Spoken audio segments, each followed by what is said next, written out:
Metode pengobatan gurah diperkenalkan pertama kali oleh Kiai Marzuki, seorang warga desa Giriloyo, Kecamatan Imogiri, Bantul, Yogyakarta pada 1900. Waktu itu pengobatan gurah dimanfaatkan untuk menjernihkan suara para qori dalam membaca Al-Quran. Pada masanya, Kiai Marzuki merupakan seorang pengasuh pondok pesantren besar di Giriloyo yang terkenal sebagai pencetak qori-qori berkualitas di Yogyakarta. Mendengar manjurnya pengobatan gurah dalam menjernihkan suara para qori, para pesinden lokal mulai berdatangan dan merasakan dampak dari pengobatan ini. Sejak itulah, pengobatan gurah menjadi terkenal di kawasan Jogja. Hingga kini, metode pengobatan itu masih dilestarikan oleh warga Imogiri. Lantas, seperti apa dan bagaimana sih pengobatan gurah itu?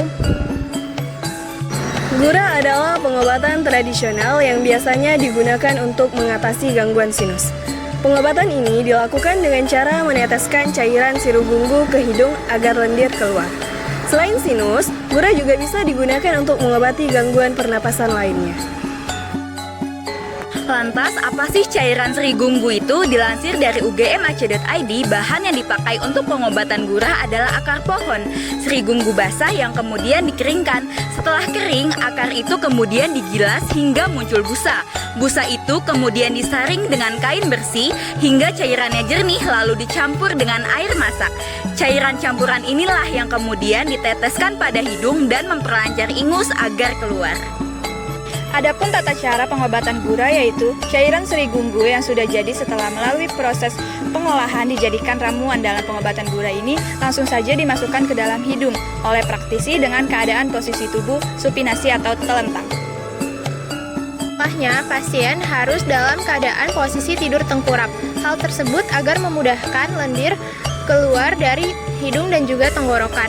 Biasanya pasien juga ditemani oleh tukang pijit karena pijitan dapat memberikan rasa nyaman dan juga mengurangi rasa sakit yang terjadi pada hidung saat proses gurah. Misalnya, proses gurah memakan waktu yang cukup lama hingga 2 jam.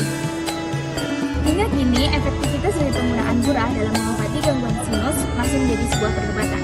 Masih dibutuhkannya penelitian lebih mendalam untuk membuktikan efektivitas dan keamanannya. Namun, sebuah penelitian menunjukkan bahwa gurah cukup efektif dalam menangani rinitis kronis. Penelitian tersebut juga mengatakan bahwa gurah bisa mengurangi gejala rinitis seperti mengurangi lendir dan frekuensi bersin serta keluhan hidung tersebut.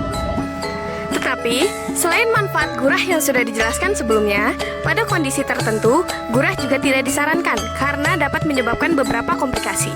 Komplikasi tersebut dimulai dari otitis media hingga terjadinya peradangan pada saluran pernafasan, seperti rhinosinusitis akut berat, tonsilofaringitis akut, dan peritonsilitis akut.